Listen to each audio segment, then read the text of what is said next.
sometimes fate still shines. does. Yeah, sometimes fate shines brightly on us, and we talk about a movie dealing with the powder keg that is American politics and perhaps democracy itself on the same day the incumbent president steps down from the upcoming election. You know what I'm saying? Yep. A week after the Great other timing. one was Shot in the almost face assassinated. almost. Yeah. Good times, good times. So episode 97, we got Civil War a little bit later in the show. Harshlanguage.tv, go check it out. What the hell are we supposed to use, man? Harsh language?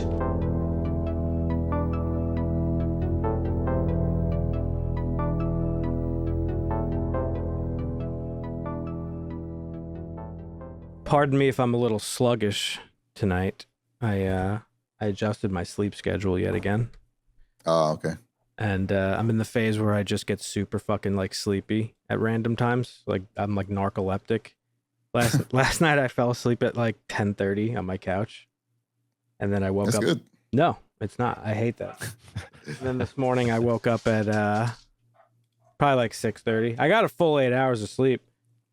But like I was in my chair watching stuff and I just couldn't take it anymore. I was like, I gotta lay down.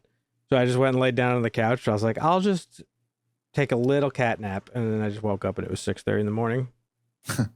And I've just been up since 6:30. But I had a nice little morning, you know. I got up. I made my coffee, made some breakfast. I went for an hour and a half walk this morning. Like it was quiet. Nobody was out. Nice. It was great. Sorry for the dog. But that was relaxing. Yeah, it was nice. I mean, my legs are fucking tired. I haven't walked that much in forever. Yeah. It did make me nostalgic a little bit. You know, we talked about simpler times a couple days, you know, a couple shows ago.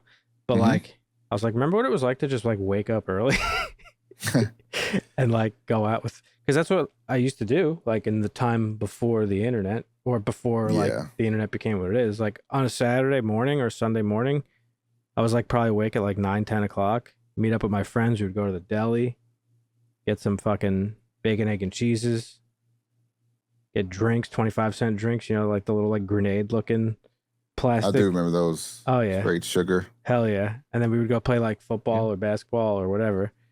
And ride around on our bikes and get into some fucking hooligan shit. And I was just like, damn, I missed that. Yeah.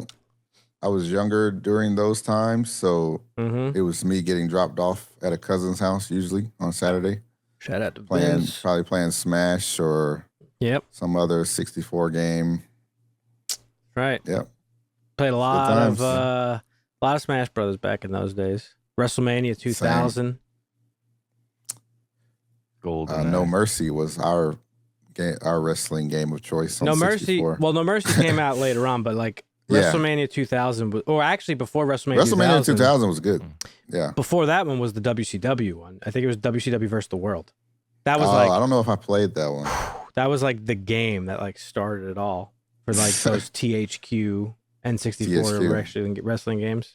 Yep. But bangers. But yeah, so make your own character. Mm-hmm. It was big. That's where I fell in love with create a character. Now I'll play games. I'll make characters. I'll just play games to make characters. I don't give a fuck. I'm a fucking random select type of character creator for the most part. Can't be doing that. Then you get what fucking Owen had in 7 Days to Die. That crazy shit. Yeah, but all you see is the back of your character's head. It's like, I don't give a fuck. Well, no. Just get me in. In those wrestling games, I used to like to make I used to fully customize, and then you could make like, you know, their finisher, and like you could customize their moves. Oh, so good. Yeah. What how's your guys' weekend? It's pretty good. I just got back from a little Sunday dinner with some family. Nice.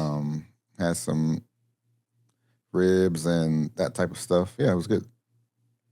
Ribs? Oh yeah. Yep. Let's go. How about you, Dusty? Just helped my roommate move most of his stuff over to his new house, but it wasn't too bad. It's a couple blocks down the road, so yeah, you're getting that move going. Big stuff. Well, I gotta crank up my AC. I am hot. Yeah, the place is getting pretty empty now. I just got to start really packing up my stuff and right. got to get some stuff out of storage on Tuesday. And yeah, it's coming up quick. Yeah. Are you excited? No. I think we talked about this. It's fun. I mean, it is what it is, you know? Got to be done. You rip the Band-Aid off. Road tripping's not as easy as it used to be. No, that's, right. I mean, that's probably the hard part. Yeah. I've never driven across country. I've always wanted to. I've done it straight through a couple times. I can't really do it anymore. I did it a couple years ago. Yeah, you've done Better it. to just drive halfway, though, about 12 hours, stop, and then drive 12 hours the next day. I feel like you've done it quite a bit in the history of the show. I mean, yeah, I've been back and forth to California probably a dozen times. I've driven and flown at least another dozen times. Right. A lot of traveling between the two states. So I gotta come in hot here, boys. Well, it's not super hot because we've been talking, but I gotta get something off my chest. So this week was the finale of The Acolyte, and you know, I think I'm the only one out of the three of us that was like staying up to date with it. Yep, I stopped watching it. I watched the breakdowns and the reviews, but I'm not. Yeah, I wanted to talk about it a little bit because like it's just like it's just a really great example of like why just internet is just terrible and just the reactionary response to literally everything. Because after the first episode, people were like, this show fucking sucks. They're rewriting fucking decades of history and lore and da-da-da-da-da-da-da. And then like that happened after every episode and it got worse and worse and worse. And by episode 3, when the witches, you find out that they created life, that's when it sent the Star Wars fandom into a fucking uproar. It's like, nobody else could create life. That makes Anakin not special. This is an outrage. This is bullshit. Well, by the finale, they got to where they were going with it. And it was something that I had speculated to the people I was watching it with. And they were like, nah, there's no fucking way they're going to do that. And I was like, I don't know. I mean, it's like written in the lore. I can't imagine somebody would just change the lore. And the way that people have just like put all this hate. Well, they have, though. They haven't, but we'll get to it. But the way that people okay, we'll talk about it. You haven't watched it, so I don't know how you know. But the way that people have projected all this like hatred towards Leslie Headland about this whole thing is like, it's crazy and toxic. And like, I wish, part of the reason why I just wish the internet would go away. Like, it's just, discourse is just non-existent. And it's like, she's just a fucking bitch. She just wants to put her stamp on Star Wars and like that's her legacy. She doesn't give a fuck about anything. There's a huge like YouTube channel. It's called Star Wars Theory. He's like a huge guy in like the Star Wars community, and he's just like baby raging like every week, just like this isn't George's vision. Like literally calling George by his first name, like he fucking knows the guy. Like, dude. You gotta touch grass. Like it's bad. It's getting bad. So I just want to talk about. You know how fans can be. But, I mean, listen. You also know how content creators can be. It's like a deranged fan, but way more cringy. Listen, I get it. You know, we're all passionate about the shit, and we're all passionate about some shit, and we want those things handled with care. But like, just chill a bit. And because everybody's being like, oh, Star Wars, Disney Star Wars, Disney Star Wars, the problem with Disney Star Wars. Let me tell you something. The problem with Disney Star Wars is you. Not you, Marvin, you're good. But the general you. You're the problem. Just look in the fucking mirror if you want to know what the problem is. Because, like I said after episode 3, when we talked about it briefly, not everything is going to be made for you, and that's okay. You might not like everything, and that's also okay. And you just got to accept it. Like, it just is what it is. You don't have to fucking be a baby about shit and then make up problems about the show. And a lot of the problems with the lore are made up. I want to hear what Dusty has to say because we're going to have a disagreement here. I could already feel it brewing. But there's a reason that I'm bringing all this up, which I'll get to. But Dusty, go ahead. Say your piece. So I guess from my understanding, after not watching the last 2 or 3 episodes, but just watching the breakdowns, all right, I'm actually Marvin. You haven't watched this at all. You've heard us talk doesn't about care. it, but Just spoil it. Hold on. No, it's fine. I'm going in a different direction than you think. Oh, okay. You've watched how many trilogies have you watched now? Star Wars. Both. The first. Did you watch the original and the prequel? Yeah, did you watch the right. finale? He didn't watch the new No. trilogy. I did not. Oh, okay. Yeah. All right. So when you think of the Jedi, what do you think of? Generally good. Generally good. Do they? I mean, going around on selfish ambitions and hiding things, and does that sound like the Jedi to you? Not typically, but I mean, they are human after all. That's right. Well, they're not all human, but some of them are. I mean, yeah. well, but I mean, sure. the Jedi are the good, but the whole point of this is like they make these guys. I don't know. It's all there's just the whole thing is weird. You have these Jedi who are being selfish inherently, which is not the way of the Jedi. We have 1,000 years of peace, or so we thought we did. They're not being selfish. Because the Jedi were lying. Yeah, Yoda and what's his name? I forget. When they said they're like, yeah, Jedi haven't been around for 1,000 years. Sith. They were lying or the Sith. Yeah, the Sith. They were lying apparently because they covered all this stuff up. Allegedly. Well, no, it's not allegedly. Like this is about what 87 years before the first prequel. Well, Yoda's already pretty fucking smart. Like he could feel disturbances in the Force. Why I say 100 years later, he's gonna know. Like no Jedi has ever died in 1,000 years. It's been 1,000 years of peace. We just had how many Jedi's slaughtered, and Yoda didn't. Well, there's definitely a cover up afoot. What I'm saying allegedly is whether or not Yoda's part of the cover up. So spoilers, Marvin. The way this season ends is, well, just to catch you up on the series, what happens is Osha and May, turns out, so they were born of the Force. These lesbian witches create them. Turns out they're not actually sisters. They are one person. They are two halves of one person.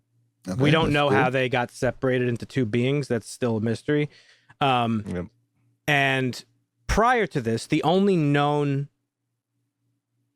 occasion of life being created out of nothing was Anakin. Right. And allegedly Darth Plagueis. If you remember in the prequel in Revenge of the Sith, when Anakin and Palpatine are at that like play, Palpatine says the famous line, "Have you ever heard the story of the tragedy of Darth Plagueis the Wise?" And he goes on to tell him how Darth Plagueis could almost he figured out how to save the ones that he loved, keep people from dying, and that he almost was able to create life. It's why for a really long time people believed that Palpatine himself, being Plagueis' apprentice, is the one that created Anakin. But that was later clarified in several comic books and stuff about Palpatine and Plagueis and Vader, specifically in the Vader comics. It's specifically said that like the Force itself willed Anakin into being to balance itself out, and it was thrown off balance because of Plagueis and Palpatine's experiments with creating life and all this stuff. Right. So at the end of the series, The Acolyte, for very, very briefly, Plagueis shows up. It's like a huge deal because he's like, he comes like peering out of this cave, like he's in the shadows. Oh fuck. And it's left ambiguous. You don't know if he's like pulling the strings in the background or if he's just watching and like learning. He's in there cooking up. It seems pretty obvious to me that he's the one who gave these witches the ability, or at least the guidance to create life. As part of his experiments. That's the only logical explanation to this. The other thing that this series mentions is that on this planet where the witches and their coven were hiding out, what's called a vergence. And that's why the Jedi were on this planet to begin with. They were trying to find this vergence. And what a vergence is, it's basically the Force concentrated into a place. The Padawan didn't know that for 8 weeks. The whole time they were there. Well, listen, I'm not defending. So it's like a hot zone of basically the Force. Yes, or something? exactly. And in the presence of a vergence, amazing things are possible. Everyone's empowered, stronger, that sort of thing. Basically, yeah. The last time a Virgins was mentioned, the first time a Virgins was mentioned, was in The Phantom Menace. And Qui-Gon says to the Jedi Council, Anakin is a Virgins himself. Right. And they say, we've never seen a Virgins in a person before. This is crazy. We absolutely have to train him. And that's why there was like a discrepancy among the Jedi Council in those prequels of whether or not they should train Anakin, because Yoda was like, whoa, this is crazy. He's like super fucking powerful, or can be. Like, maybe we don't want to fuck with him. Right. And so on and so forth. Yeah, but they stumbled across Anakin. Like, they somehow felt this Virgins and sent a whole team there to study the planet and couldn't figure it out. They were putting grass in pots and didn't think to check the fucking giant fucking. But you're arguing two different things. Don't move the goalpost. We're arguing. We're talking about lore. The stupidity of the writing. I agree with you. I'm not defending that. The writing was atrocious. The show was bad. It's a bad show. All I'm simply saying is the people who were complaining about the lore breaks are wrong. It does not break lore. There's you're shoehorning in the. Well, hang on. No, let me finish. There's some shoehorning of. But hang on. Let me finish. The Jedi being nefarious, and let me that finish. Is breaking the lore. In the scene in Phantom Menace where the council is discussing the Virgins and they're discussing this stuff, this is like a long shot stretch. I heard somebody talking about it. I thought it was really interesting. There's a moment where Mace Windu and Yoda look at each other like, uh-oh. And it stands to reason that this could have always been a plot that George Lucas wanted to explore. If Dave Filoni is the arbiter of George Lucas's vision, right, which everybody accepts that he is because he worked with George Lucas on the Clone Wars series, because George Lucas wrote the first Clone Wars series that Dave Filoni just directed and was the showrunner of. So he absorbed all of Lucas's knowledge, which he's now using to flesh out the rest of the universe. What's not to say that Filoni took this plan that he had for this conspiracy among the Jedi and just gave it to Leslie Headland and said, hey, just like put this into your story. Mm-hmm. I think that's perfectly plausible. But also to respond to what you were saying, Dusty, is we know from the prequels that the Jedi are imperfect. That's like the whole thing of how Anakin goes down his path. You know what I'm saying? There's like a difference between imperfect and nefarious. Well, they're not nefarious, though. This group of Jedi in the show... Actually, what?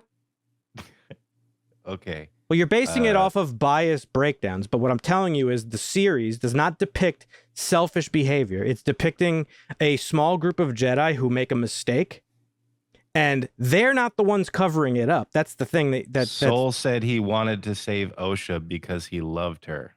Yeah, he felt a connection to her. He didn't even know her. Well, listen, I'm not defending the writing. You're like going back and forth with me over like the show was written bad. Yes.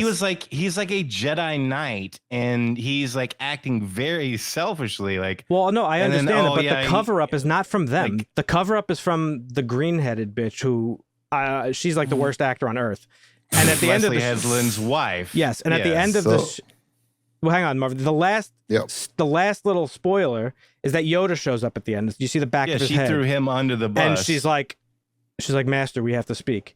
Assuming that she's going to tell him what happened. But she's the nefarious one. She's doing something behind the scenes for power or posturing or whatever. We don't know yet. I guess we have to wait. Right. But Soul and that group, they're just like, yes, they're being very stupid Jedi. It is out of characteristic from the other Jedis we know. But that doesn't mean that all Jedi are perfect, is what I'm trying to say. Like, is the writing bad? Yes. Is it acted bad? Yes. Is it fucking everything about it in all the objective things that make a show what a show is bad? Yes.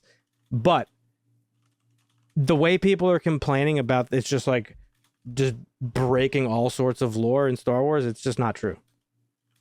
In fact, I think the original prequel kicks off the end of 1,000 years of peace And now all of a sudden, right? But actually, a couple hundred years earlier, right. A whole bunch of Jedi got wiped out, and we just covered it all up. Because we're finding out that it was a false piece. Why is that so difficult to like wrap your head around? I don't think that's bad at all. I think that's actually an interesting story. Okay. You don't think so? No. I don't know. I think that's interesting. I think I don't think there's the perfect beings like rarely are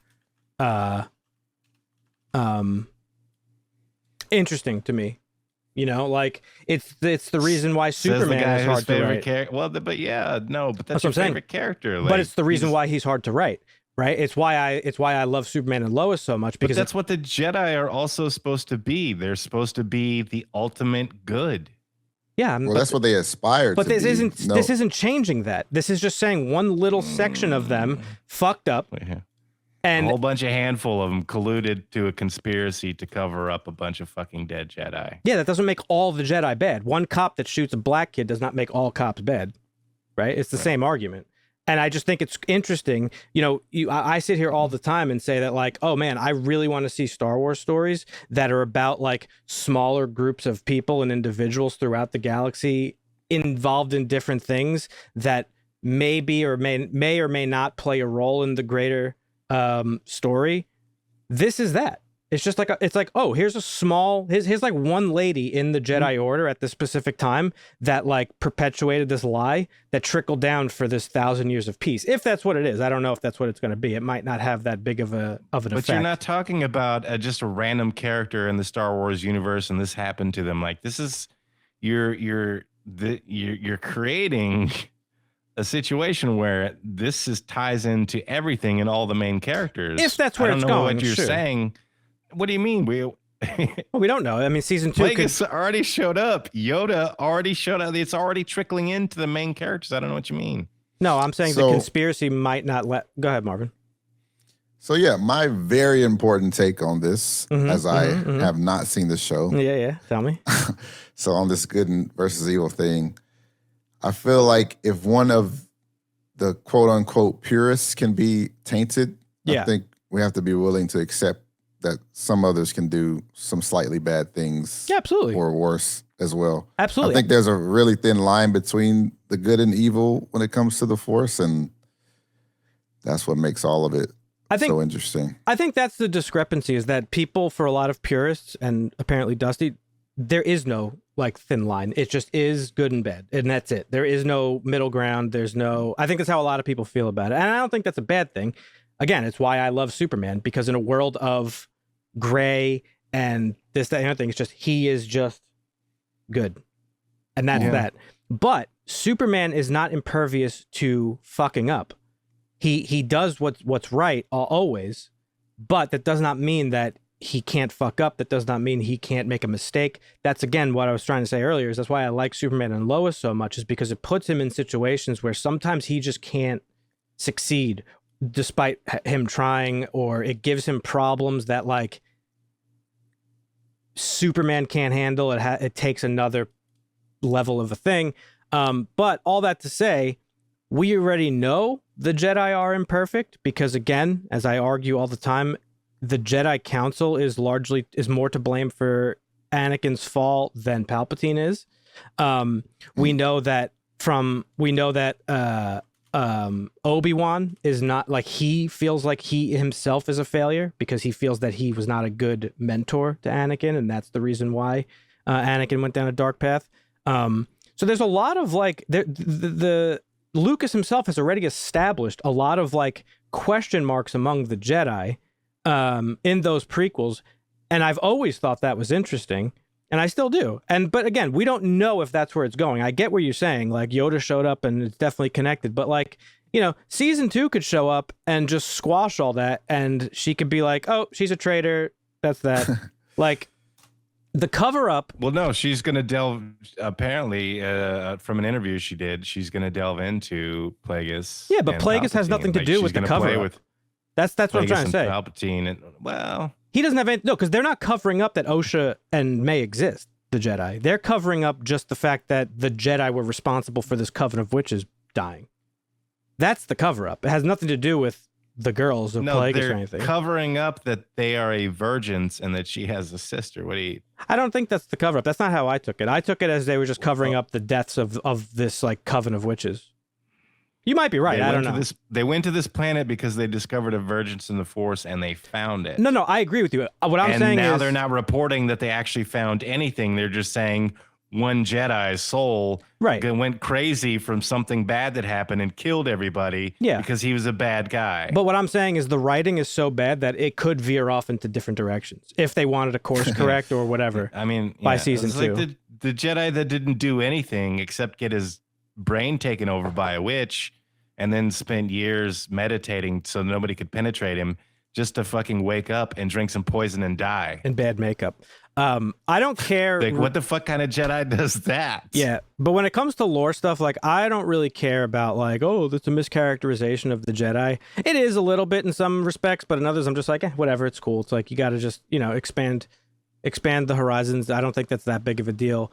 But, like, the real complaints that a lot of people have been talking about, they've just moved the goalpost with every episode. And I just found it funny that, like, the show resolves everything. And it's like, no, you just were getting out of hand. And, like, Dave Filoni is in charge of this show, too. So it's like... No, it's a stupid fucking show, and I'm glad I stopped watching it. That's fair.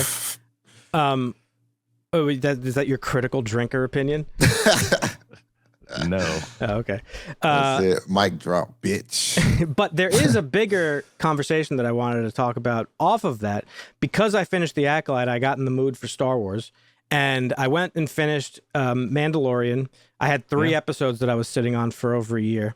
And I went and finished those 3 episodes. And they were really fucking good. The first half of this season was like kind of boring to me.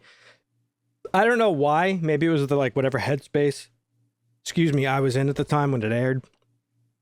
Maybe I think the week to week release has a little bit to do with it. Like I just like lose focus. But these last 3 episodes were actually really good. And it's again exactly what I want from Star Wars. Like, I want to see stories about other things in the galaxy. I'm like, it's cool to introduce Plagueis, like it was going to happen eventually, but like, I don't care anymore. Like, I need somebody to have the balls to just break away from the legacy. You know what I mean? And you don't even have to make a full break. You could, like, again, Andor. We talk about it ad nauseam. Or even sticking to the legacy, just go farther back. Like, you go back and watch farther forward, because hang on. Watch the Sith Civil War as they kill each other and decide how to figure out how to the 1+1 rule. Like, that would be an amazing fucking story. Sure. But so I finished Mandalorian, and that was really good. And I'm glad that I went back and finished it, because it's like, I think that story is really compelling of like this people who got fucking attacked by the Empire for no reason, or not, it wasn't for no reason, but like their planet gets eviscerated and their people are scattered, and they have like a very strict religion, and like there's certain sects that are like the old school religion and the new school religion, and it's like this season is about them like coming together and like reforming their people, which is really cool and interesting. I don't know that I give a fuck about this movie that's going to come out, Grogu and Mandalorian and Grogu, or whatever the fuck it's called. I kind of don't give a shit about that, but who knows? But then, because I finished that, I was like, you know what? Let me go back and finish Ahsoka, because I never finished it. I watched like the first 2 episodes, I think, and I was like, it's kind of not for me. That show leans very heavily on the Clone Wars series and Star Wars Rebels, and you got to be a fan of that stuff to appreciate that show. And I did watch those things, but not in the same way that like, I watched. It doesn't have the same impact on me as like seeing Wolverine in his yellow suit next weekend's going to have on me. Let's just put it that way. So, but I went and watched. You're going to be one of the crying men that are being reported. Maybe. I went and watched Ahsoka. I finished it in 2 days, and it's fucking really good. Yeah. It's good for nostalgia purposes if you liked those shows that I just mentioned. And it's also good to add to the universe of Star Wars. Yes. This period of time, I think Ahsoka and Mandalorian take place like 4 or 5 years after Return of the Jedi or something like that.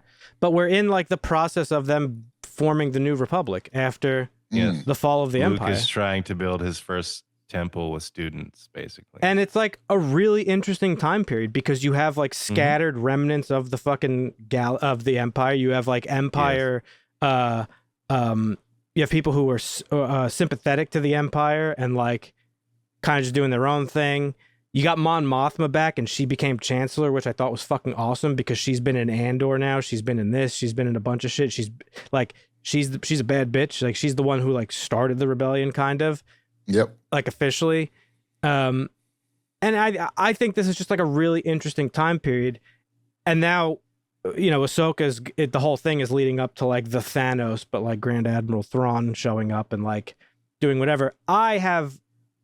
I'm like really interested to see how he bridges the gap between this, where we're at, and the new trilogy. And that's like a little bit redundant to me because it's like we got the Empire and then the New Republic, but like the Empire like kind of creeping back up, and then like there's a time of peace, but then the First Order. It's like, there was something in Ahsoka that like kind of annoyed me. It was like a cheap cop out that was like kind of preparing us as fans for what's to come. And I forget who says it, but one of the characters says like this repeats itself over and over again. Like there will always be an empire and a rebellion. And and I was just cycle. Like, come on, please. Fuck. Like, yeah, break it. Can't break the cycle. Yeah, but I don't know. I'm happy I went back and watched it. I really liked Ahsoka, and thus, again, you die the hero or live long enough to see yourself be the villain. One of the big problems with the Acolyte is that the episodes are like super short. They're like 20 minutes or less. When you after the credits, like the intro, like the fucking and the end great credits, to me. No, it's like watching anime. Nah, you can't get enough. You just can't tell a cohesive story in that amount of time. Every episode of Ahsoka is like an hour, and it's like fucking perfect. The episodes don't drag. They're like meaty episodes. They tell a lot. Like it's perfect. Like if you're gonna do 8 episode seasons, like you have to fucking make them an hour. Like this half hour of shit is just not gonna cut it anymore. But yeah, I don't know. That's all. Some in the conservative space are complaining about money laundering because of the old $180 million. Yeah, like, where is it? I don't see it. I don't know. I'm not there to speak. You know, I kind of just don't care anymore. I think what I like. I think this is what I was trying to say. Start out saying like the problem with Disney Star Wars. There is no problem with Disney Star Wars. You're the problem with Disney Star Wars because you're fucking watching it. You're taking to Twitter. You're absorbing fucking shitty people's shitty opinions on both sides of the spectrum. Just watch it for yourself, and if you like it, great. If you don't, then forget about it. Who cares? Like it doesn't. Like we need to go back to that mentality of like just watching a thing without any preconceived notions, without any people's opinions chirping in your fucking ear, without some fucking dude on YouTube fucking telling you what to think and feel. Just watch it. And it's that. That's hard to do though when you're trying to get engagement on fucking Twitter I know. or if you're trying to make content. I know. It's but tough. we all have our own biases towards that stuff too. Yeah, I mean, you could go in with your, but that's the thing. Your own bias is just your opinion on things. Correct. I had a conversation with my friend earlier. He hit me up. He was like, he's like, I can't wait to watch your review of Longlegs. He's like, I don't know if we could be friends after it. Like, you know, basically joking. And I was like, oh, did you love it or hate it? And he goes, oh, I loved it. And I was like, and then he told me what some of his other friends said. And I was like, I don't think you're going to like my take on it. And we had like a little bit of a back and forth. I thought he was like coming at me, but he actually wasn't. But he was saying like the way that I talked about the movie, basically how I like analyzed it before even going into it, where I was like, oh, I knew like she had a connection to him from the trailer. And like, we all knew from the opening shot that like, that was her. Right. Like, he was like, damn, he's like, we watch movies like totally differently. He's like, I was just enamored. Like, you know, one of you guys mentioned like the scene where she's with the projector or whatever, and how all three of us and we're analyzing like the symbols, and we made the connection to like later on how like she said father and like it was the upside down triangle, and it's like, oh, is he her father actually? Or was he just acting as a father figure? So we made all these connections and we're analyzing. He's like, I don't watch movies that way. He's like, I was just looking at colors and like flashing screens and like listening to music and like I was like, okay, that's cool. Yeah. So like that's not a bias. That's just like his opinion, man. You know, that's like how he likes to take in his content and his but when we're media. talking about when we're talking about I agree with you on that point. But when we're talking about a franchise, it's a little bit different when you have a fandom.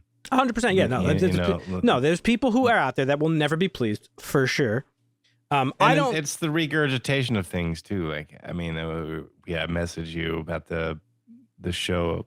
It's going to be the Rosemary's Baby sequel, and you're like, Jesus fucking Christ, enough already. Well, that's because I just don't want, like, there doesn't need to be a prequel of that movie. Like, we know everything. I mean, it could be a fun story, but can it though? Like, what's the prequel going to be? Like, forget that. Apparently, here's what the two old motherfuckers was doing about the lady before. that they saved, the lady that they saved from homelessness. It's going to be about her.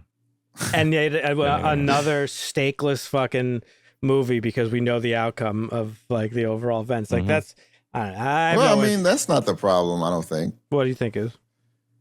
They never executed well. I mean, because Rogue One was great, and that was the same premise. Like we already know what the fuck's gonna happen, but very good point. It doesn't change anything. It's about execution. That's what I'm saying. There's some bias there. It's about execution. And honestly, I think you agree that Acolyte was poorly executed, and I do not look forward to talking about or watching the second season. No, I never once said it was well executed. I've been shitting on it since it came out. It's like one of the worst things I've ever watched, but not because of the story or lore. Those are the strengths of it. In fact, if it was better written, maybe our episodes and just a little bit stronger in a lot of aspects and with a little bit more guidance, like I said, the actually think the show would have been good. Yeah, there were some fascinating premises there, but they never touch on any of the stuff that was fascinating. I know. Like, how did the witches create the shit? Well, you got to watch season 2 because we're not going to tell you anything in season 1. Of course, but that's not her fault. We're just going to circle around and repeat a bunch of shit. Of course. I think the villain was genuinely interesting. I can't remember his name because it doesn't matter, but like he was like kind of compelling because he was like a former Jedi Padawan who like bailed. And like has this like the green-headed lady, the one. Yeah, he was her Padawan. The one that's actually nefarious and mischievous and blamed it on everybody else. Yeah, she's got some shit. It's her Padawan, and she's covering it all up. Yep, she's got some shit. She's got some shit going on for sure. But he's like a former Padawan who just like left the Jedi. And that's the thing now. We're starting to see like a lot of this, like maybe the Jedi, because the Jedi that are introduced to us in these prequels, the Star Wars prequels, are a Jedi that like are imperfect. That's why I don't understand why people I'm okay have a problem with that. Like Ahsoka walked away from the Jedi. They kicked her out because they said she got framed for a bombing that didn't happen because somebody else's Padawan who was far more conservative or religious or whatever into it. Right. Set her up in anyways, but they were like, "Oh, we're sorry, we misjudged you. You can come back." She said, "No, thanks." No, I know, and then that's a fascinating story. So I get it, but I just think there's like interesting stories to tell in imperfection. What they did with the Acolyte, they could have been so much better. And I agree. I mean, again, executed better, it could have been a good show. I think it could have been a very good show. I am genuinely interested where the story's going. That's all I'm saying. I'm not. We'll see what happens. But yeah, so I finished 2 series in a couple of days, and I'm a big fan. Good. Ahsoka was actually very good. I was very surprised by it. I don't know why I didn't like it when it first came out. Again, maybe it was like the week-to-week thing. You were just getting burnt out too. I think I was burnt out, because we were still getting inundated by stuff because we hadn't hit the but like the squeeze of the strikes. Yeah. But it was good. I really enjoyed it. I think those characters are compelling and cool. I think Ezra's a cool character. I'd like to know more about him. Like, I might go back and watch them because he's like... Rebels is fun. Oh, I know. Dude, Rebels is a fun show. But like, correct me if I'm wrong, but he's like a Jedi who was not trained by the official Jedi. He was trained in like the fucking woods or something, right? He was trained by a Jedi. His name escapes me. He went blind. And but he was not trained traditionally at all. He was just picked up. He lived in this old desert town. Jedi showed up. And that's the other thing that I think is really cool too. Like, this is again a lot of purists. This is the problem though. Is like it's with any fandom. I'm sure Marvin sees it in like fucking anime and stuff. Maybe not. I don't know. But like when the new trilogy came out, The first movie, Force Awakens, was a fucking complete remake almost of the original Star Wars. Almost beat for beat. And everybody was like, man, this is so fucking good. We love it. There was like that camp of people like, yeah, member berries, member. That's that the whole movie was carried on fucking nostalgia. I didn't like it. I know a lot of Star Wars fans did like it. And then the second one came out, the Rian Johnson one. And Rian Johnson was like, okay, you had your nostalgia. Now let's elevate this shit and take it to the next generation. There are other Force-sensitive people in the galaxy. People fucking lost their goddamn minds. And it's just like, if you care about this, like, you got to pick a lane. Do you want your... I don't know why you lose your mind on that, though. That's how much is obvious. Because it makes Luke less special. No, because the Jedi have been recruiting special people forever. Dude, I agree with you. I agree. Okay. People lost their fucking minds at the end when that kid was fucking... The interesting story, like if you wanted to do like a fascinating story of like a Jedi, you would say, okay, the Jedi come to this family and say, hey, your child is Force sensitive and we want to recruit them. And the family says no. Yeah. And then that child grows up outside of the Jedi being able to use the Force.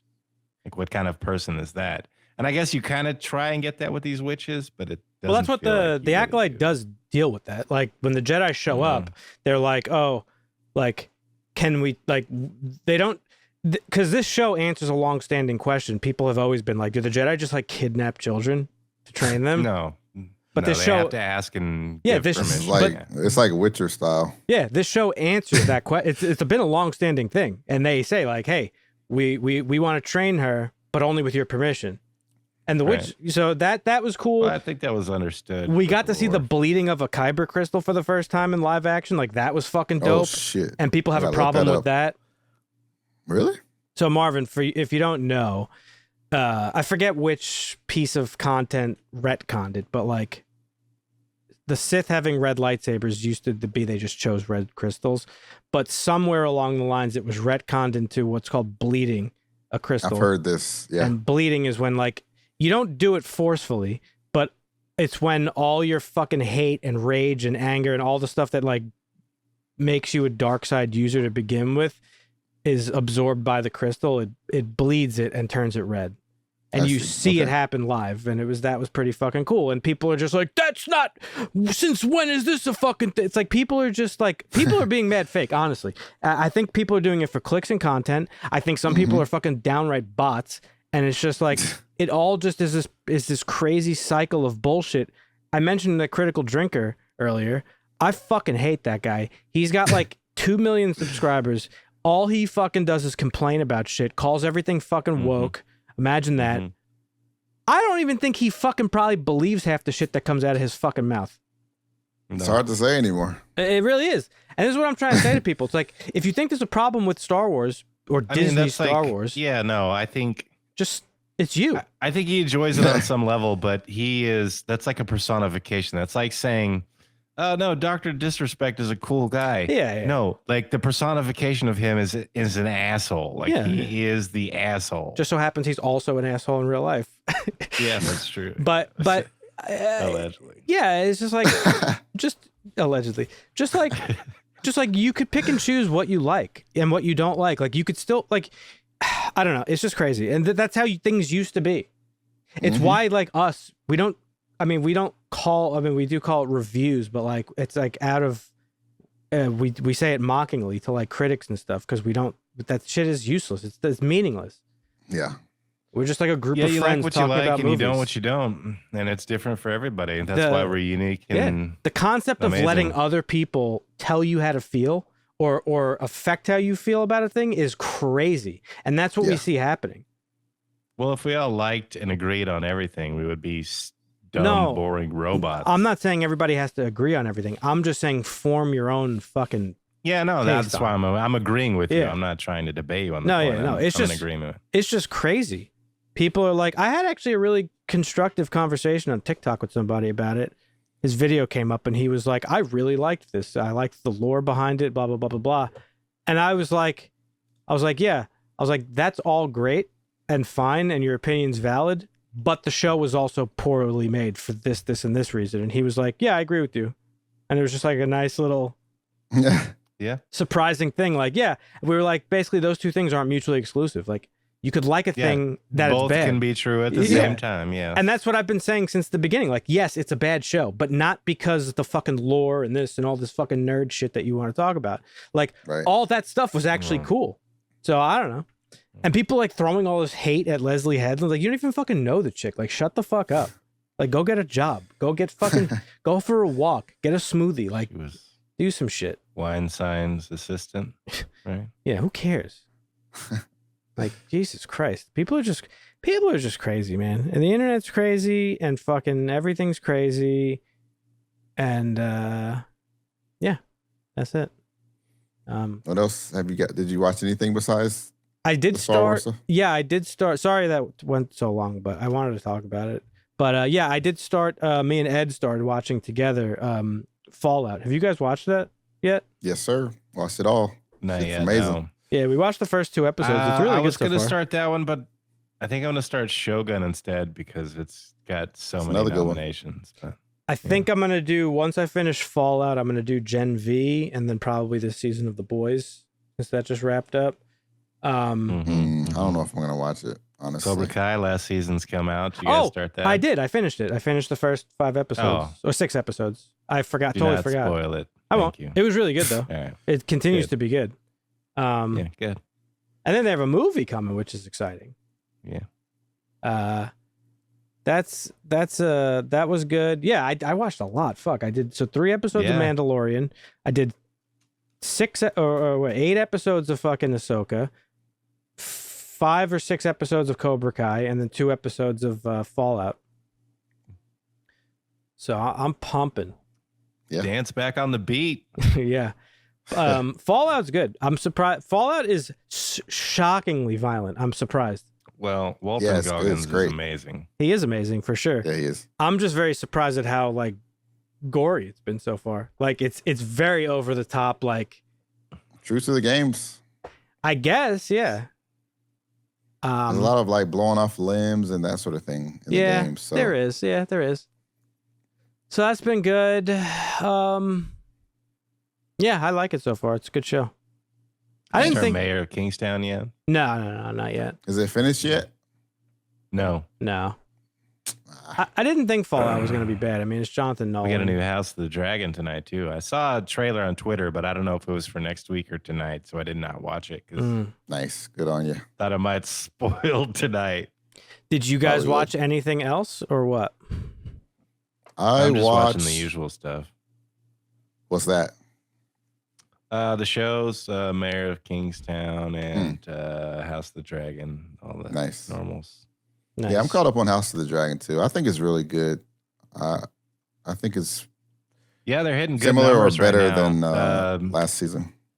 Yeah, their what's their Nielsen numbers are really good right now for House of the Dragon. It's probably some of the best numbers they've had for any spinoff. Yeah. Interesting. This makes me want to go back. Like watching the show really makes me want to go back and read the books. Like it just pulls me back into that whole universe. You've read those books?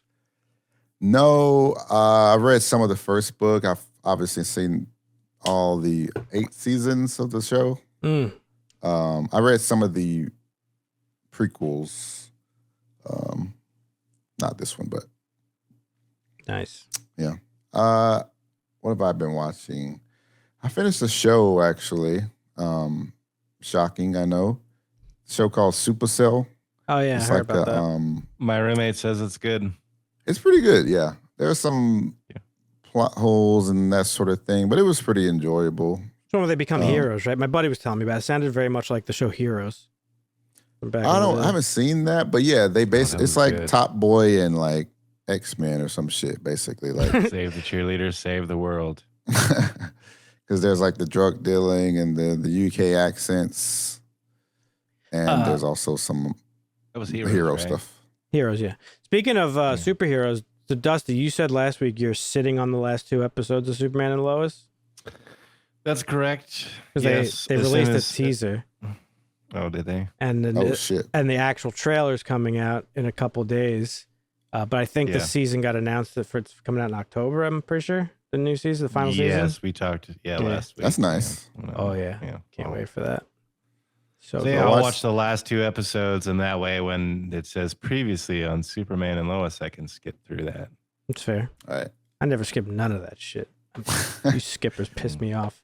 I watched that. I also watched. I became. I don't need victim. to see a recap if I'm binging. Do you actually watch recaps while you're binging shows? I don't. So sometimes. Yeah, you skip that shit. What were you saying, Marvin? I also fell victim to browsing due to our new technology that we discovered. Hey, New browsing's tech. good. Browsing's For consuming media. I watched this movie called, it was a Netflix movie called Unfrosted. You might have heard of it. Maybe. I have, yeah. Maybe not. It's about Sounds familiar. Kellogg's versus Post creating the yeah, Pop-Tart. Yeah. Still, It had a Steve crazy Carell? cast. Who was that? Who was the main character? No, that was It's the Seinfeld guy, I think. Seinfeld, Jerry Seinfeld. Yeah. You're one. Yeah. You suggested it in jest Yes. to me because you know I don't like Seinfeld. Yeah. Yeah. Was it good? It was pretty. What'd you think? It was all right. It was okay. I think it was a good watch. It wasn't anything special. They had a crazy cast though. It was just like, star-studded. yeah, it really was insane. Like, who's gonna show up next? Like one of those type of movies. I I can see why it's getting the ratings it's getting though. Dan Overall. sometimes likes to refer to those as Oscar bait. I don't think this one was that. I don't know what this one was. This definitely had This like is no Jerry potential doing for. Jerry. Yeah, He no hasn't done potential for anything in a Oscar while. for sure. Yeah. you have to take a break and talk. from Interesting talking about- story though. Like the mess. race between. Oh, sorry. Go ahead. No, it's fine. You're good. It's an interesting story. The race between Kellogg's and Post to create Yeah. that Pop Tart, or whatever the Pop Tart, Cereal Empire. the pastry. Yeah, frosted versus unfrosted. Yeah. And there was some funny stuff in there. Like Real quick, Marvin, there was like the milk. are you trying to say you've never had a Pop-Tart? Is that what we're... Yeah, I've had a Pop Tart before. Oh, I love okay. Pop Tarts. Okay. Okay. I've never had an unfrosted Pop Tart. Nah, that shit's crazy. You should go to jail if you have an unfrosted Pop-Tart. I Yeah, there was some good- eaten an unfrosted Pop-Tart. There was some good stuff in there. Not There was like surprised. this milk mafia. And I have been to jail. Okay. It's like this milk mafia doing some funny stuff because they were trying to like Mhm. kind of replace cereal. The guy from Reno 911, the black dude, was in it, Okay. Yeah, he's and that was funny. pretty funny. What else? Have you guys ever actually toasted a Pop-Tart? Because I haven't. It's some Yes. fucking amazing. Yes, Is it? it's way better than fucking raw. With the frosting on it? Yes, Oh, I might have to pop one It's in the fucking toaster good. later. Fucking good. Marvin's freaking You out just right eat them now. cold? You've he eats some raw. Yeah, I just pop them Hold out on, of the Dan. packaging and eat them. You've never toasted Same. a Pop-Tart in Not- your life. Not once. That's insane. Not All right, once. Yeah. Well, you got problems, my guy. Well, listen, Insane. I'll fucking do it. I do have There was problems. some- There was So which one? So you eat them cold. Which one? Strawberry. Okay. that's it. Yeah. Yeah. You can eat strawberry cold. Some of the like cinnamon brown sugar, not very good cold. You It's- wouldn't catch can, me but eating it's cinnamon better brown sugar. warm. The s'more ones aren't too bad, but I Yeah, like but the you- s'mores strawberry. are good. You haven't had it toasted, Dan. I'll eat any fucking Pop Tart. They're all good. They got that Marvin- wild berry one with the Marvin's purple fucking, and he's Yeah. cracking out Yeah. right now. He's like, oh, fuck. The Those s'mores are one's great. pretty good too, with the chocolate pastry. Oh yeah, yeah, it is. Before we move on to the news, I wanted to revisit Longlegs a little bit. We mentioned it briefly earlier. Oh boy. I'm just curious if you guys have any different thoughts on it a week later. Not that you like your whole fucking opinion changed on it. I'm just curious because I've been thinking about it since we saw it because it's just a weird movie. I think we covered it like pretty well about like it just feels like multiple movies like meshed into one. But like yeah, I'm still like the hype has died down a little bit, but I'm still seeing like people being like, it's the fucking scariest movie of the fucking decade and like all this shit. And I'm just like, where is all this coming from? I don't understand. Like It's not scary at all. It's suspenseful at times, but it's not scary. it's not. Yeah. It's never scary. he was Actually, creepy. The movie does a great job of like creating a tense atmosphere, like all the same stuff we said. I was just curious if you guys thought anything differently of it since again being a week removed from it. I really kind of maintain my same thing. I actually might like it a little bit less than I did a week ago. I still think it was good and I enjoyed it. I just like I'm really annoyed by the fact that like that just gear shift in the third act. The bait and switch. It was a huge. It was a huge bait and switch. Yeah, that's really what it is. The marketing was really like egregious when you look back at it. Yeah. Like I don't think that's a good trend to set for people to do marketing that way. Well, you're already trying to push another one on us, Dan. You were talking. We shared something as like. No, I sent it to be funny. The next Longlegs, 97% Rotten Tomatoes. I sent it to be funny because of that. People are like, I see. Because it's on the internet now. It's like this is the scariest movie of the year, and it's like, right. It's just crazy. Interesting enough. Well, we'll talk about it later. That's marketing. Yeah. Let's get into the news, Dusty. What's going on this week? We got a little bit of news, not a whole lot. Make it quick. I'm kidding. Since we talk a little bit about the strike, the International Alliance of Theatrical Stage Employees, or the IATSE, they reached a 3-year deal with the AMPTP, or the Alliance of Motion Picture Television Producers, which, if you remember, producers want them to drop producers from that. I don't know. That'll be funny. But anyway, they've reached a 3-year deal. These are guys that work stagecraft and stuff behind the scenes. 80%, 87%, unusually high turnout for the vote. But no more strikes for these guys for 3 years. They locked it in. So we got a couple years of good movies without having to worry about it. Okay. Nice. That's good. Blockbuster movies. Been talking about Blockbuster recently. Twisters. Oh, never mind. Almost I thought you meant the store. $81 million domestically, making it the biggest ever start for a natural disaster pick. I don't understand why people are excited to see this movie. The first Twisters was not good. Shut your fucking mouth, Dan. I saw it a long time ago, but I mean, it's a great movie. I thought it was fine. I did not remember. I mean, I might have to go back and revisit it. I just don't remember liking the movie. OG, like fucking 96. Now, I'm going to talk about my bias here real quick because the number one theater that made the most money was actually in Oklahoma because Tornado Alley. Hello. We find that stuff. That's where it does well. But I mean, it did really well. They're at a global total of, I think, 132 million against a net budget of 155, and they just opened. So this is Glenn Powell taking off again. You know, he's just getting more and more into the spotlight and becoming more and more of a superstar. But the first one is really good. Chagrin. This one, I have not gone to the theater to watch it. I don't know if I will, but I have seen it. It is good. It is a fair requel, I guess is what you would call it. It's got a 7.1. It's not a 7.1, but it's good. There's a lot of people who think this dude's going to be the next Batman. Well, I mean, he's coming up and coming around. Like we talked about, like Denzel and fucking Tom Cruise are both. But also, this guy, he's now actually going to take on a role to replace Kurt Russell. Did you guys hear about this one? No. They're redoing Backdraft, fellas. What is this? It's a fucking Backdraft? great movie. Oh my Jesus Christ, Marvin. That was going on the list. Oh, Firefighters. God damn it. Backdraft is such a good movie. Yeah. Such a good that's an almost immediate. It's a Ron Howard classic, Marvin. Holy shit. Yeah, Backdraft is about firefighters. It's actually like a whodunit. It's like it's very good. They had to use a lot of practical effects, so maybe the CGI could make it look better, but the story, just great cast. Like you can't Donald Sutherland, fucking Kurt Russell, who else? Billy Baldwin is in there. Robert De Niro.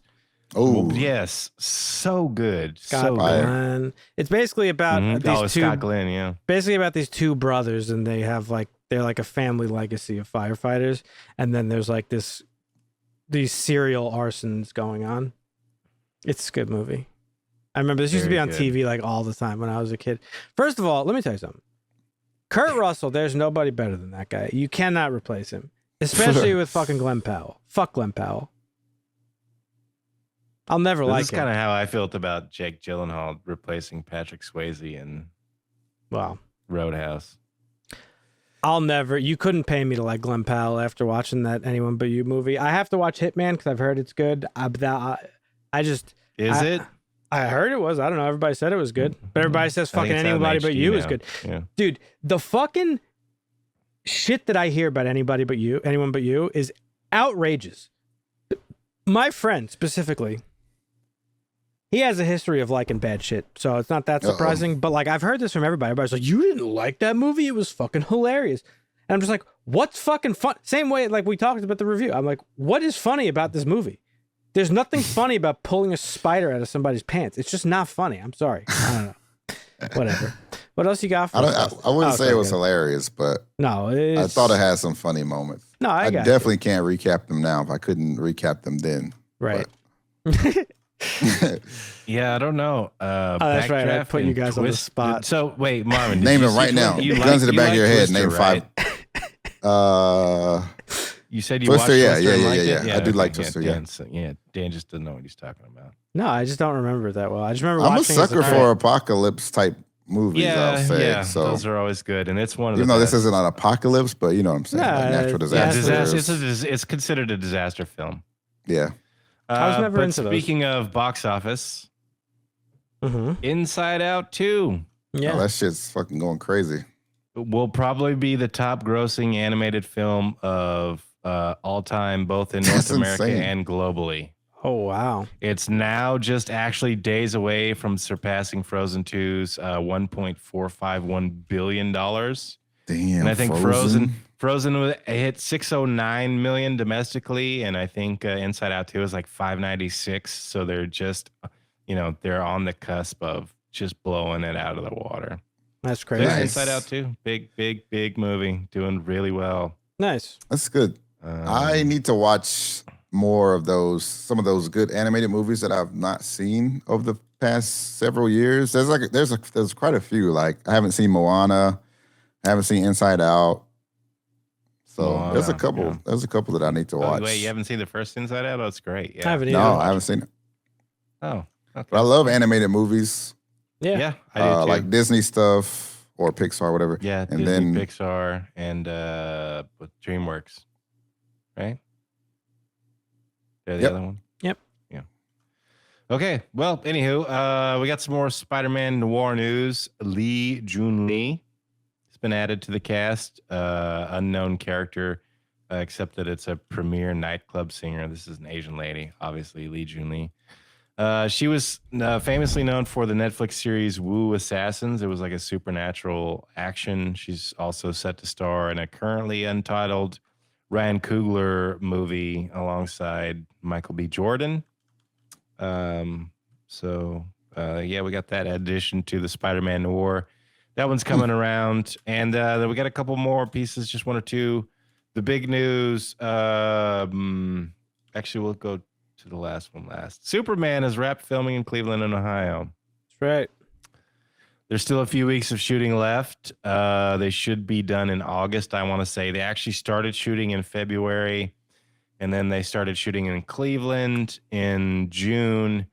And James Gunn was really, he sent out a nice message to the people of Cleveland, and that's got to be amazing. Like, could you imagine shooting a Superman movie in your city, and you just get to go out and experience it? I mean, not just like they're not just shooting in Cleveland for the shits and giggles of it. That's the birthplace of Superman. It's where Siegel and Schuster are from. So it's like, he said he got people like, it wasn't once, twice, not three, like dozens of times. He would just be walking down the street and people would come and be like, thank you so much for doing this in our city. So, yep. Yeah, but they wrapped shooting in Cleveland. They can still some shooting go. So I may actually fall back on what I said, I think last week or the week before when you were like, maybe they will have something at Comic-Con. They've been shooting. They're going to be done shooting in August. So they've shot a whole lot of stuff. So we may get a teaser, but I don't think we're going to get a teaser that you think we're going to get. I think it's just going to be like a little 12 seconds. Yeah. Yeah, it's going to be like the suit with the cape and waving in the wind. That's what a teaser is, yeah. Like, okay. All right. So maybe we'll get a teaser, but I don't know. And then I do not have a good segue. That's okay. We'll just talk about the biggest piece of news. I have Ooh, a The segue. Russo you're brothers. I have a segue. Okay, good. The Russo brothers are allegedly Big. in We are talks back, baby. We are so to direct fucking Avengers back. 5 and 6. We are back. Feige makes a dismissive joke about it. Did you see this? I did not. He said, Uh-oh. no. Okay, this is what he said. He said, no, I can't comment on it except to say it was somebody else a couple weeks ago, and I look forward to seeing who it is in the next couple weeks. We'll see. Yeah, it's for sure then. So it's a dismissive joke, like, yeah, haha, yeah. He also said Sure some they are. dumb shit about Blade. I don't know if you saw that. He's like, Yes. oh yeah, we've been trying to peg this one down for a couple years. Like, bro, it's not that hard to make a Blade movie. We want to get it right. Well, somebody asked him about like making it. Like I talked to my roommate about this. He's like, yeah, we've like it just feels like it fits. I'm like, what do you mean it feels like it fits? I have You're my talking theory. about Blade. I have my theory. Blade is an R-rated movie. If you were even considering making it PG-13, I'll hold my tongue because we get demonetized or banned. But holy fuck, man! I have my theory about Make it Blade. rated R. I think the issue is from Mahershala Ali.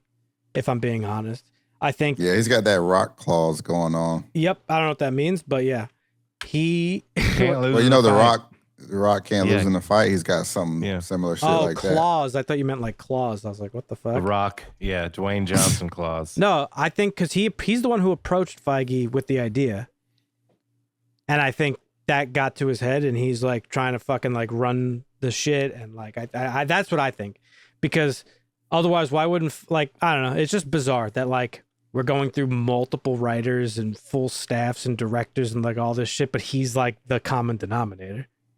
It feels bizarre. Yeah, and like I said, I'm starting to feel worrisome about it because he's actually getting into Wesley Snipes' age, where like he's in his late 40s, early 50s, and if you want a Blade show and series that's gonna last, you about to fuck you it gonna up. have an old ass fucking Blade, or do you just sweep him aside and fucking go next? Oh, if they really want to fucking shock the world, they could just race swap him.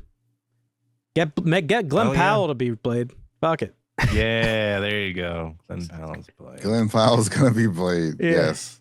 I mean, who?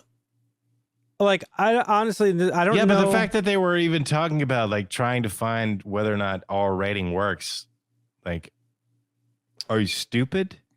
Who are other actors that could play Blade though? If it's not him, I don't even know. There's no well-known ones probably, but I'm sure there's some brilliant people gotta that could be. do it. just would have I'm to sure. be- Yeah, I don't know.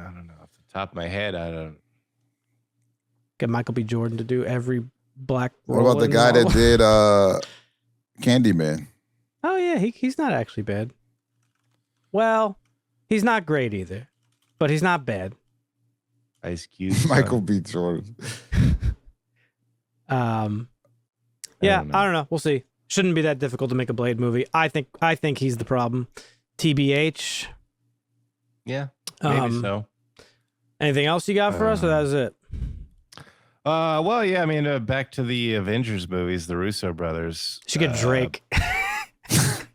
Be the They were softest in the- Blade ever.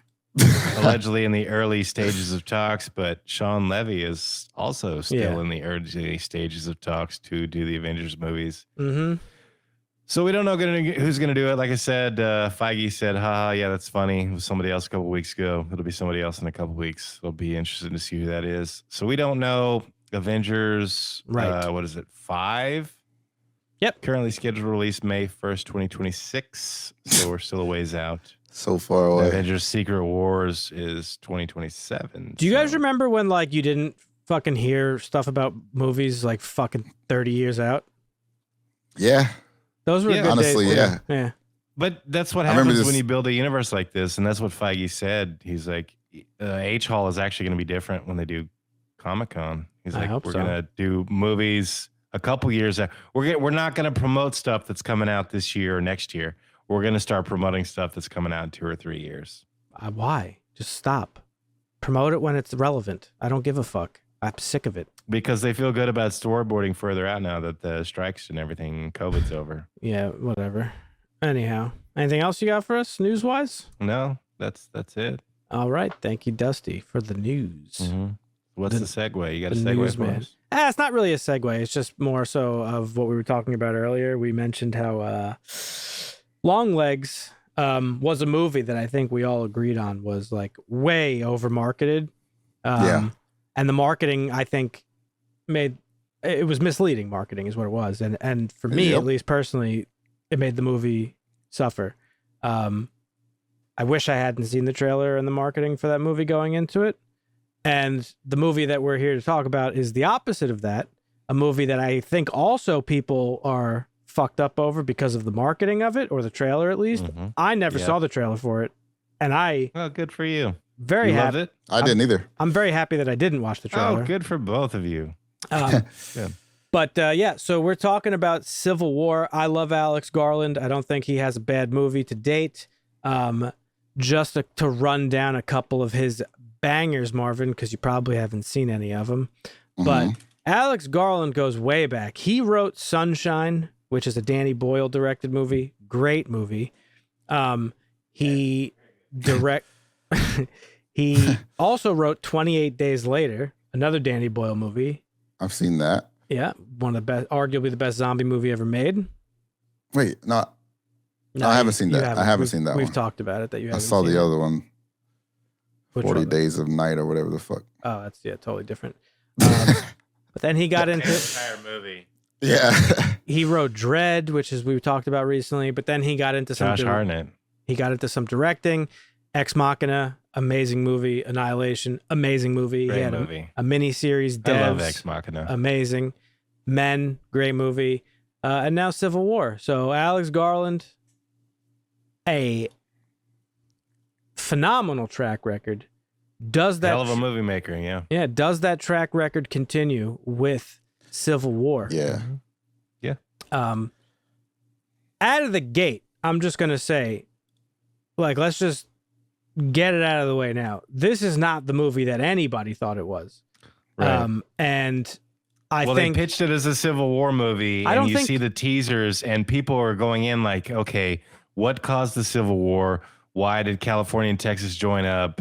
What's Yeah. the reason behind the Civil War? How does it end? Like, you go in with all these thoughts in your head, and then you come out, you're like, Well, what? I just watched something that blew my mind, and it's not even what I thought it was going to be. Well, the trailer, I went back and watched the trailer because I did not watch the trailer for this. I just was like, oh, Right. Alex Garland, I'm going to watch it. Oh, yeah. That's The too trailer focuses on the Civil War, good. Yes. but that's not what the movie's about. Right. Correct. Um, Well, it is, but it isn't. Not really. It's just It's about the people, it's just and it's really the about back- journalism. It's just but, the yeah. backdrop. Yes, correct. And I've seen a lot of review. I think, okay, so the trailer focuses on that. I don't know if it was like a marketing decision by the studio. It's A24. Like A24 is not like in the business of like misleading or anything like that. I don't think. No, they're trying to figure it out though. So I don't know. But it also came out at a very specific time where, like, how could you not associate this with what's going on in our actual culture? Like, he was inspired by the things that are going on in American culture. I watched a whole interview with him after I watched this of him talking about it. So, like, I get why people would go into it expecting that. I'm glad it wasn't that, though, because I don't care. We're living it. I don't need to watch it. And also, Yeah, there's no way. Yeah. No way he could have described how right.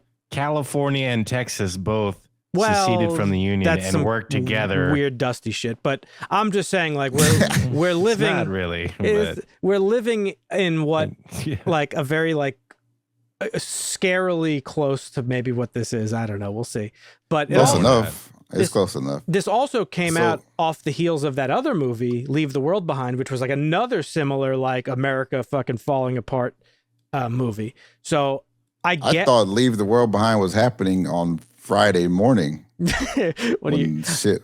You didn't hear about the With the yeah. the security CrowdStrike thing. thing.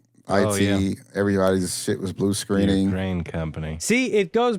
I was like, oh shit, there's our personal Dusty's biases right. again. Here it is. I thought Skynet gained awareness. That's what I thought happened. So, but yeah, so I'm glad I didn't watch the trailer for this movie, and I'm glad that it didn't it was not what people expected it or maybe wanted it to be. But written and directed by Alex Garland, stars Kirsten Dunst, Wagner Moura, Kaylee Spaney, and Nick Offerman. Our boy Jefferson White is in it. That's what's his name from Yellowstone. Yep, he is in it. He's in it briefly. Guy. Yeah. Jesse Plemons. Jesse Plemons is in it. Stephen McKinley Henderson's in it, and then like a bunch of other people that I'm not super familiar with. But yeah, this is not really about a civil war in America. That is, as I said, just the backdrop for this story of a group of journalists who are traveling from New York to Washington, D.C. to hopefully interview this despot president before he is assassinated by secessionists. So basically, the world that we're thrown into here is there is a civil war in the United States. The president of the United States is a third-term president, and you get glimpses of the fact that he's like definitely an authoritarian. This has led to states and seceding from the country and launching this sort of uprising against him. And where we join this situation, I guess, is like the White House is like being fucking converged on by like multiple groups of these secessionists ready to kill the president. Yeah. And them being war journalists, they want to get an interview with him before this happens.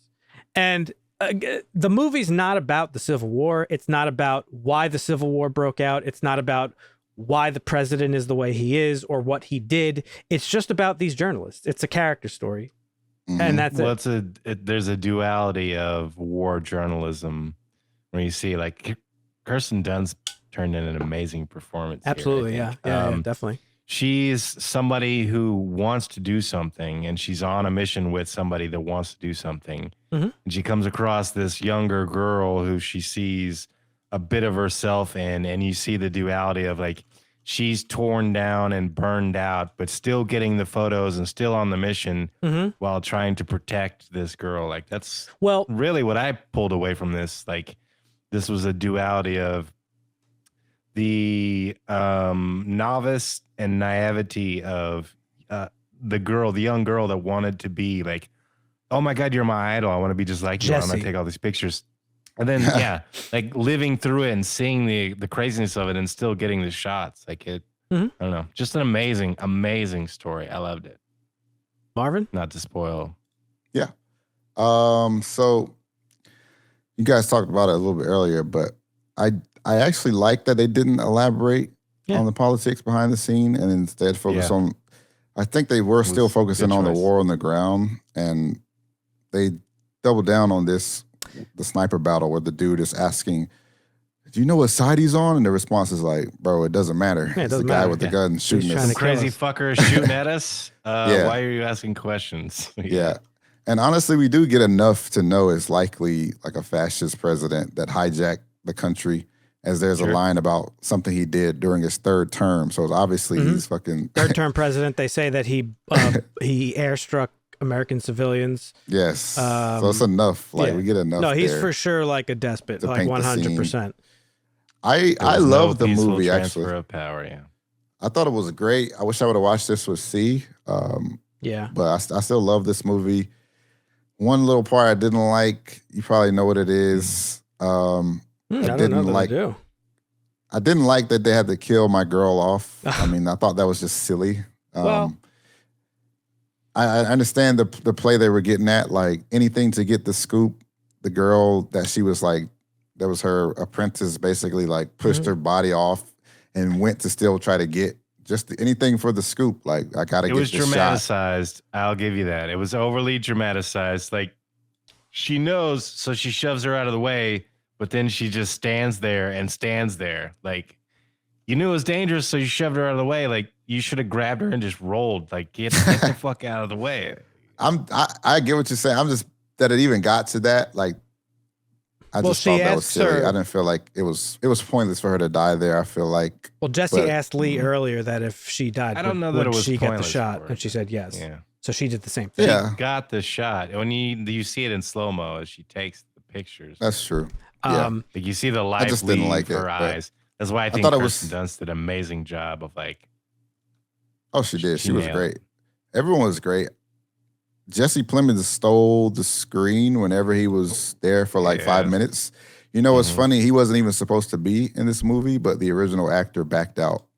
And that's her husband, and he was just around set, and they were like, hey. That's whose husband?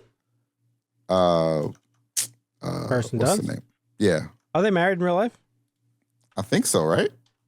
They were married in one season of yeah, they're Fargo. married. I do not follow too much marital okay. So Hollywood. Oh, yeah, they are married in real life. I didn't even know that. Yeah. They're in... he was just hanging around, and the other person backed and out. Jesse? Yeah.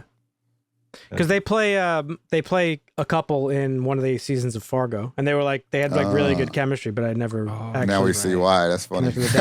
But yeah, to touch on what Dusty said, like each character, they have their own like version of journalism. Like the older guy, Sammy, he's like an old school like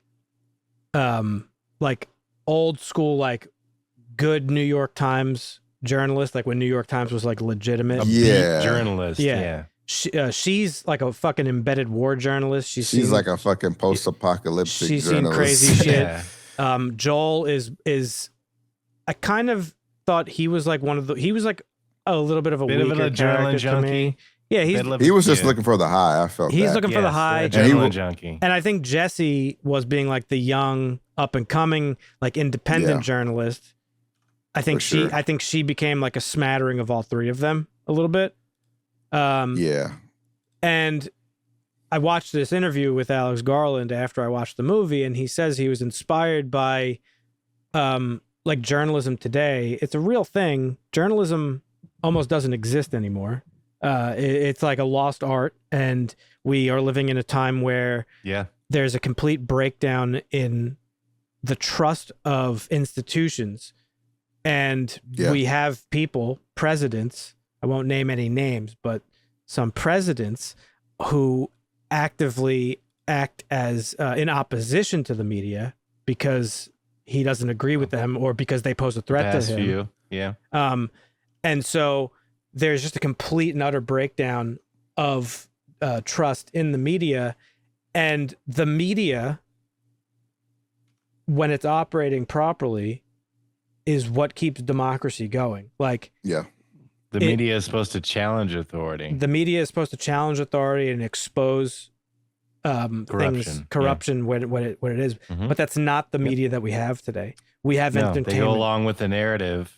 It's not even a narrative. They're not even. It's just not even opinion anymore. It's just entertainment. Like if you're conservative, you're gonna get your entertainment from Fox News. If you're a liberal, you're gonna get it from MSNBC or CNN. If you're a fucking crazy Christian fucking conservative, you're probably gonna be watching like fucking Newsmax or one of those other ones, and so on and so forth.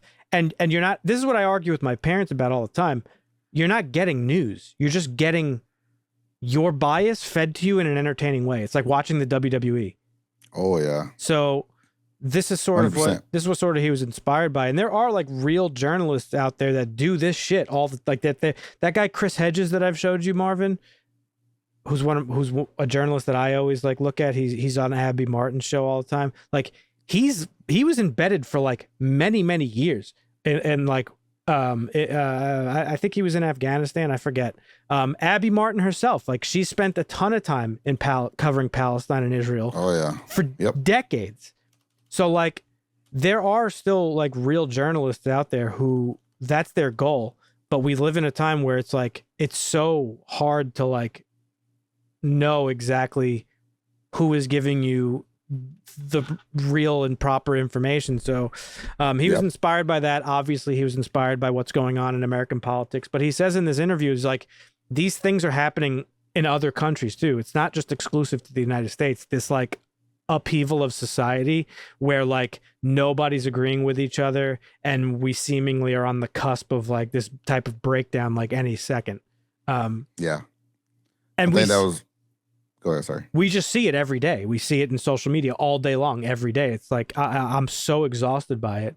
Whether or not the country is going to break down at this level, that's neither here nor there. It's just the mentality of it, I think, was shown very well in this movie. How like, and that's why I thought it was great that the Civil War didn't matter. Like it's about how the people are behaving in it. That scene with the snipers was like very telling of how the mentality is, because it's just like, you know, what side are you on? It doesn't fucking matter, dude. Like, there's a guy with a fucking rifle who's trying to kill us, so we're gonna try to kill him back. Like, and that's how it is here right now in real life, minus like the guns and the fighting and stuff. It's like, I'm gonna try to get you before you get me. That's like how I feel like everybody's in that like headspace at the moment.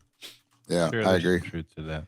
What's that? I think that's Dusty. No, I said sure. There's some truth to that. Yeah. Absolutely. I think as far as like news goes, there's also some truth to that. But they all have their biases. Like there was something. What's it? Let's jump into the news. Like you say Newsmax, like they were the ones I think that broke the story a couple days ago. They're like, Joe Biden is stepping down, and he will not be president. And I was like, this is Newsmax. How do these fucks have any inside information into anything that the Democrats are doing whatsoever? This is Newsmax. Because it was There's probably no fucking way. Because it was all that they know anything. I mean, it was almost. No, they're like, the ones that broke the story. Like, no, I get what you're saying. And then nothing happened, and then a couple days later it finally happened. But like, it was just funny that like they're like, yeah, we've got this exclusive coverage. I'm like, you're so biased. How do you have? Yeah, I don't know. Any insight? But yeah, so we talk about. I'm sorry, Marvin. Was there something you wanted to touch on? Yeah. So I was just gonna talk about what you said. I think that is pretty well put. It's just a complete lack of trust, and it's so bad that you have to refer to like a website to determine what side your articles come from. Yep.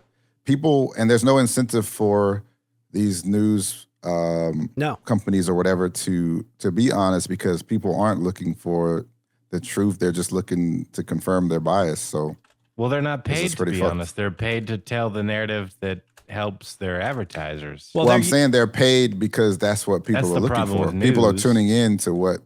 If people weren't tuning in, they wouldn't be getting paid. So it's just. But people tune in to disasters, and it's easy to clickbait disasters. So it's a revolving door of degeneracy. So introduced in 1949 in real life, the FCC introduced something called the Fairness Doctrine, and it was a policy that required the holders of broadcast licenses to present both controversial issues of public importance and to do so in a manner that fairly reflected differing viewpoints. Okay, so they were by law obligated to report the news and report it from both sides of the opinion spectrum. So if you go back and watch old news, you would have Republicans and Democrats on the same news network talking to each other, and there were you would have a mostly nonpartisan news anchor who would just simply, these are the facts. Here's somebody from here and here's somebody from here, and they're going to talk about it, but these are the facts. We've gone way far away from that, where people don't even report facts anymore. It's just everything we watch on the news is 24/7 editorial opinion. Yes. So they were like, newsmen of this era were like very well respected. Yes. It was like a national thing. You would watch the news and like get information on what was going on in your country. But that was also before the 24/7 news cycle too. Yes, the 24/7 news cycle ruined everything, because there's just this need for coverage of. There's just this need to have constant coverage. You can of only things. cover so many things, and before you can start interjecting your opinion, and then it becomes opinionated. But also, the Fairness Doctrine was, I believe, revoked by Ronald Reagan. Yeah. So that was in 1985. I think the FCC released its report basically saying that the doctrine hurt public interest and that it violated free speech rights and this, that, and the other thing. So in 1985, under Reagan, a conservative president, the Fairness Doctrine was actually eliminated, and thus started the path of fake news that we've arrived at today, where, as Dusty said, it's just opinion based, it's entertainment based, it's based off of nothing. I was talking with my uncle about this the other day. He's a conservative guy. He likes to fucking bust my balls every time he sees me and we get into it. And I'm like, you could believe what you want. Just know that the information you're being fed is not real. Your fucking network that you watch, they talk about Fox News hosts like literally like sports figures. Like, oh my God, did you watch Ingram the other night? That shit was fucking dope. Like they're all hyped about it and shit. And I'm like, don't you like Fox News just got sued like $200 billion for lying. No, but we're winning. You see, we're winning. Like, look, I just don't get it. Like, I mean, whatever. It's fine. And this goes for all the major news outlets. None of them are reporting the news. Left, right, center, like they're all bad. And the sick part is that when you dig down, I think, hang on a second, I'm sorry. I think all the major news networks are owned by like four companies. Well, yeah, there it is. So That's like, this is the problem with the corporate oligarchy that you complain about. Oh, I know. You don't have to tell me. 6 companies. I'm sorry. We had about. I mean, it's not too long ago. Not that long ago. We had about 30. National news organizations. I know. Right. Yeah. And plenty of them would dig into the government. Now we have about 3 or 4 multimedia conglomerates, and they all fucking feed us the same fucking narrative. You know what's funny? I just watched a clip about someone talking about this. Probably could never in a million years guess who it was. Maybe. A million years is a long time. But it was Destiny. No. It was actually Aaron McGruder. I don't know who that is. I don't know if you guys know who that is. Nope. The creator of the show, well, first it was the comic, The Boondocks. Oh, okay. Oh, yeah. He was actually talking about this same thing and said the exact same thing of what it boiled down to, of everything being owned by a select few companies. Yeah. So they can push whatever narrative they want, and, that's that. Disney, BlackRock.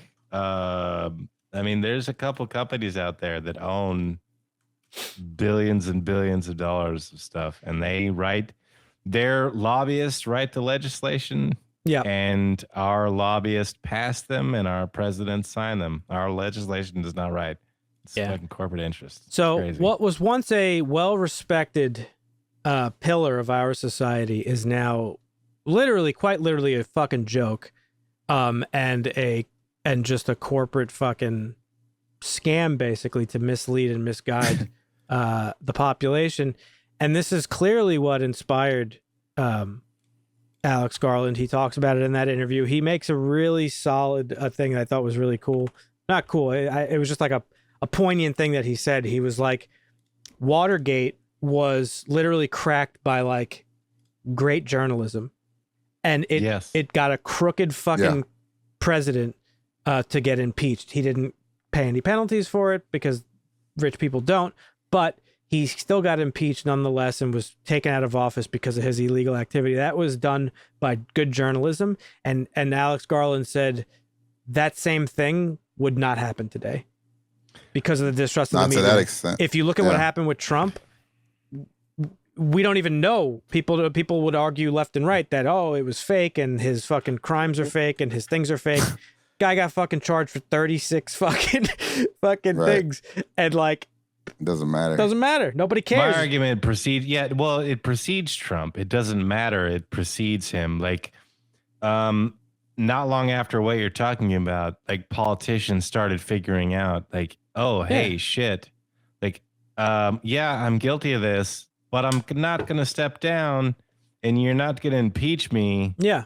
You may vote me out the next election cycle, or maybe you'll vote me back in because you forget about it because you're a stupid fucking voter and you don't pay attention, and your fucking brain doesn't figure all that shit in. Like, we have these problems. Yeah. So I don't know. Well, I appreciated the movie in that it was ambiguous enough that because we talk about ambiguity a lot.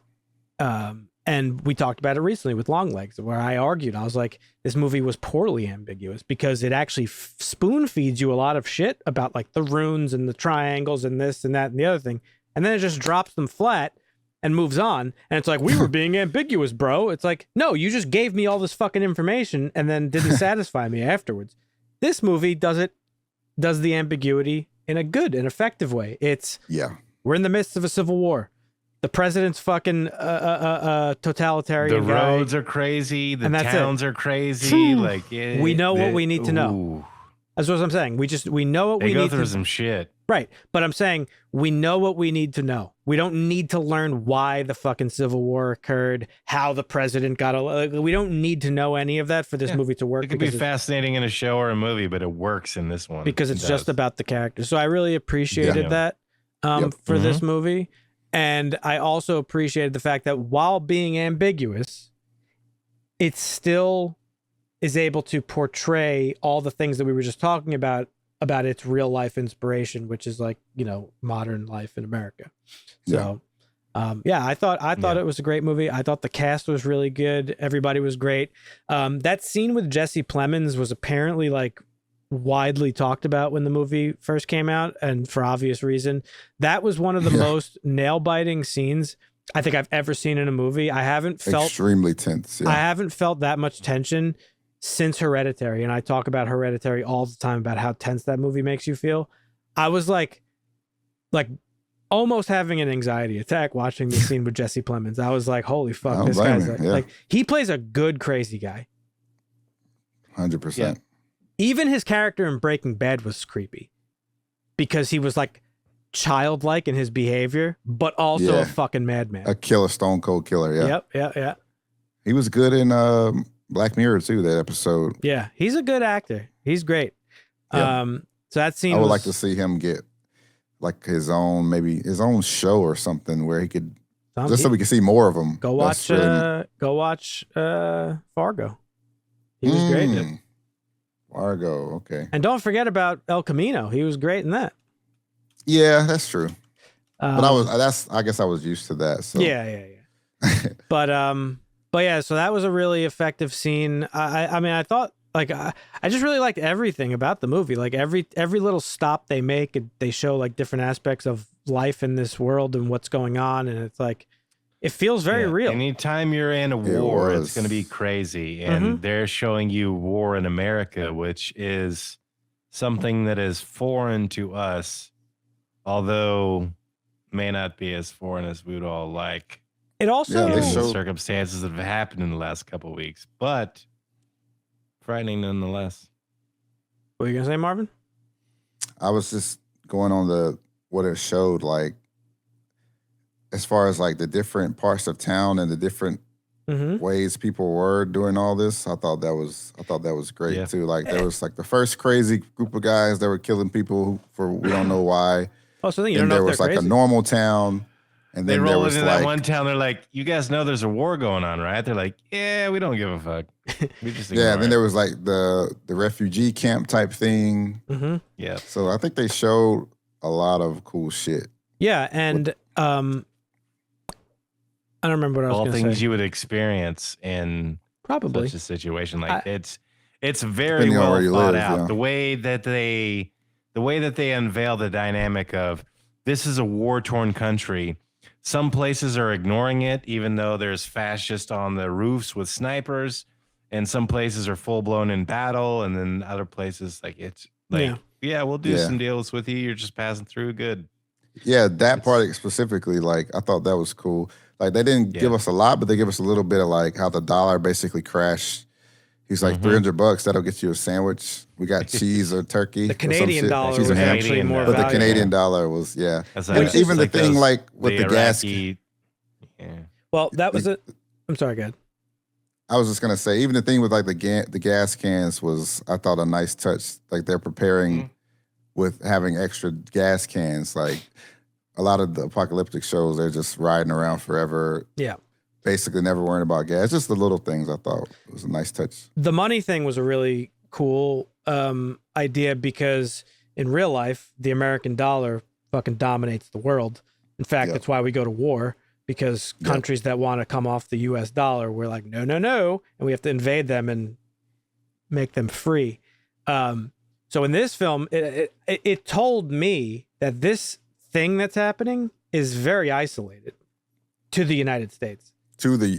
And it's a very much United States problem, which I thought was interesting because the United States, I mean, we're told every day that we are the pillar of the planet. Like, we hold everything together and everything revolves around us.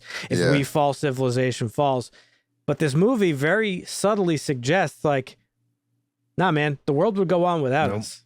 Yeah. That's hubris. Yeah, I know. Yeah, I love that too. It actually isn't the first time I've seen it because Handmaid's Tale was the same premise. Yep. Absolutely. Like a bunch of crazy Christians overthrew the government. And it's the same thing. It's contained to the United States because people are trying to like run and flee to Canada and that sort of thing. So as silly as this sounds, we saw it in Andor as well. Like, Andor exposes the weaknesses of the Empire because they're overstretched. Their hubris is too big. They think they got it all fucking nailed down, and they don't. And so they're putting fucking the Death Star together cheaply so that there's a fucking exposed little air duct that somebody could fucking shoot a bomb into to blow it all up. And it's very similar. Like, you know, the reality is like, you know, obviously I think if the US like fell, there would be greater ripple throughout the world, but I think the world would recover. You know what I mean? So I don't know. It just seemed like a pretty accurate portrayal of like what would probably happen if this did happen. Yeah. All while not being about that thing to begin with. Right. So I thought it was just a really well-crafted movie. I thought it was brilliant.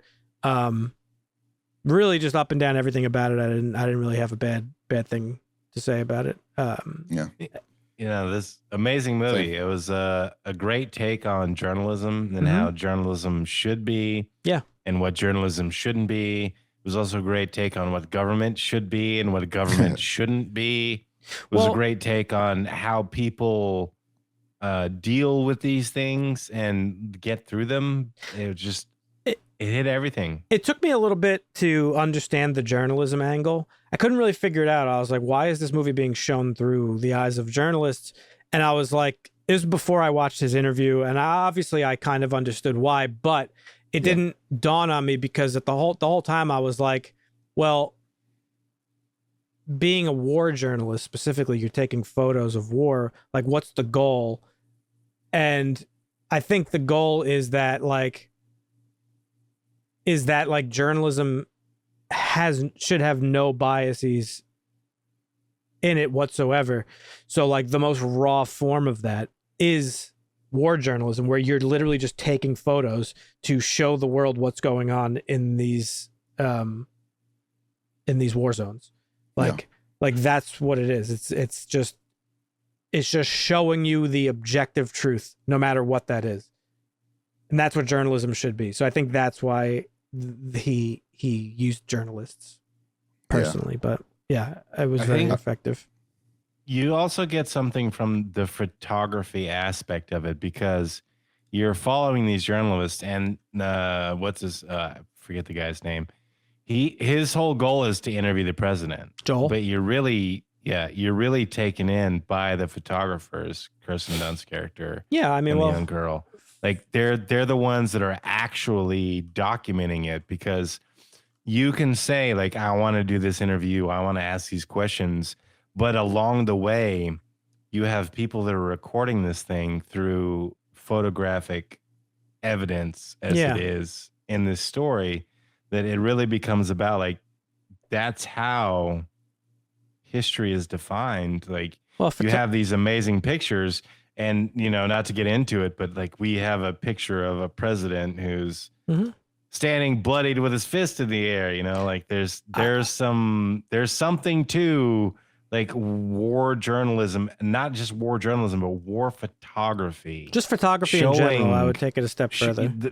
Photography. Yeah, absolutely. Photography, like showing what humanity is and what humans do. Like there's something to that. I don't believe in miracles, but I think photography, the invention of photography, is one of the closest things we'll come to like actual mystical magical miracles.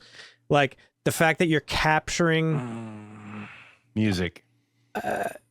Sure, but the fact that you're capturing like just a still image for it's just it's an amazing technology, and it's like it's different than like seeing a still of a thing. It's just very visceral. There's a difference between saving something and creating something.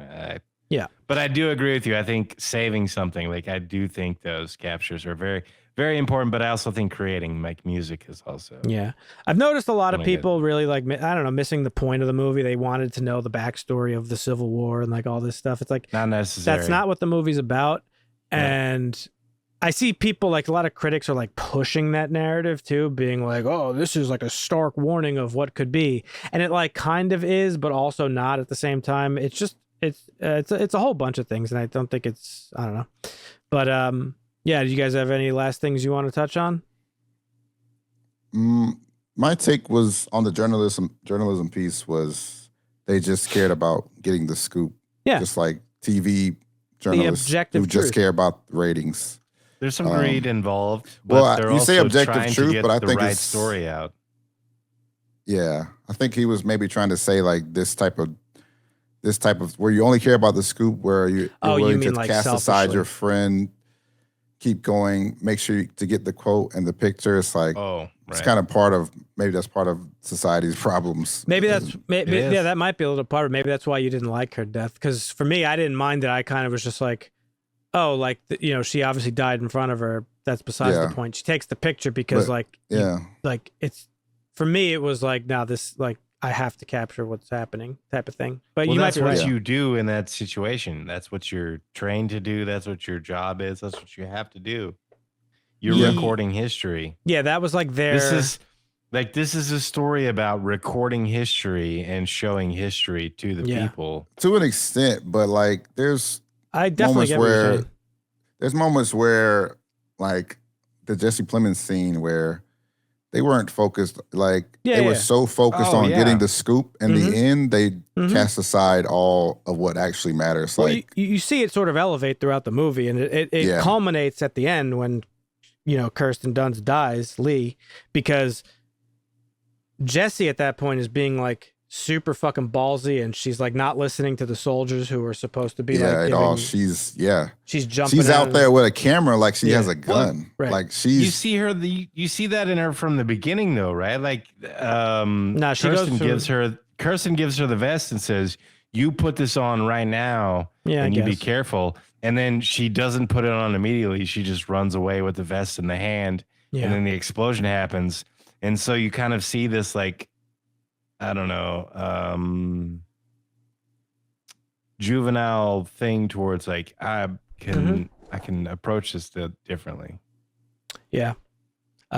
And then just the last thing I guess I want to say, I thought the ending was great. Just that little scene with the president for like 2 seconds, where his like final words, because that is like that'll do. Well, Don't let them kill me. Yeah, because that's the fascists, like these people, they're cowards in the end. Like when they're threatened by when they have an actual threat against them, they're cowards at the end of the day.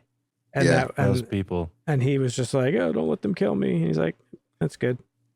Good enough. That was cool. Nick Offerman played a great fucking totalitarian killed it. I did not expect him there. That was so a lot of the cast members are been in other Alex Garland stuff, so that's cool. Okay. It's cool that he works with a lot of the same actors, people that he trusts, obviously. But yeah, fantastic movie. Not a bad thing to say about it. It's got a 7.1 on IMDb. I'm gonna bump that up. I would give this probably a 9, maybe 10 even. I don't know. 10. It might be a 10 out of 10 for me. I don't see any reason why I wouldn't give it a 10 out of 10. That's where I'm at too. Yeah. Since simplifying my rating, I mean, well, I would watch it again too. I didn't like that she died, but I get why they did that to show, like anything to get the scoop. Well, but also it was like a passing of the torch, right? Like because, again, it is.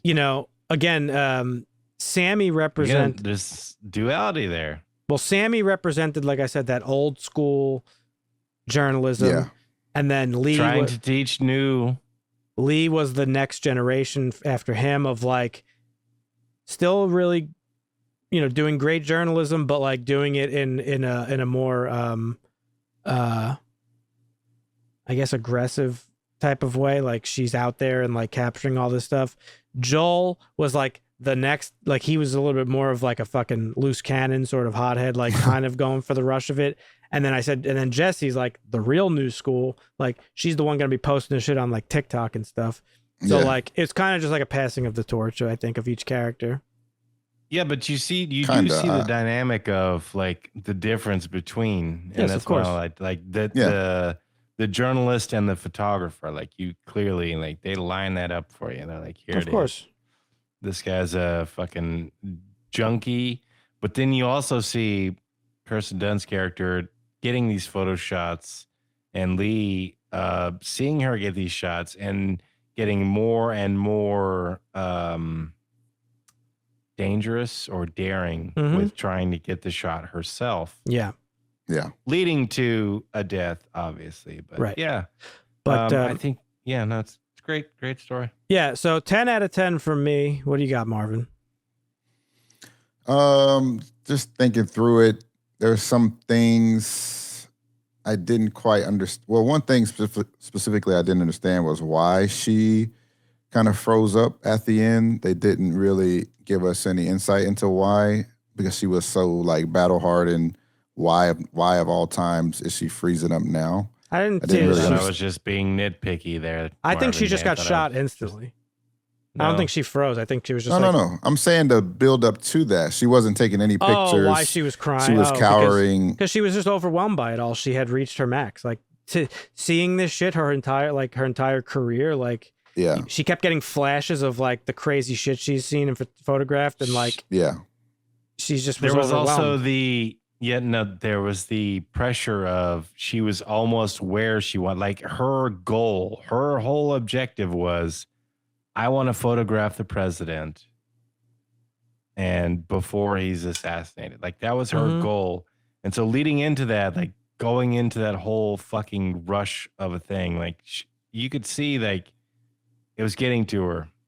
But life of trauma, seeing trauma, like seeing, being this close to this type of stuff for so long is like, it's going to fuck you up.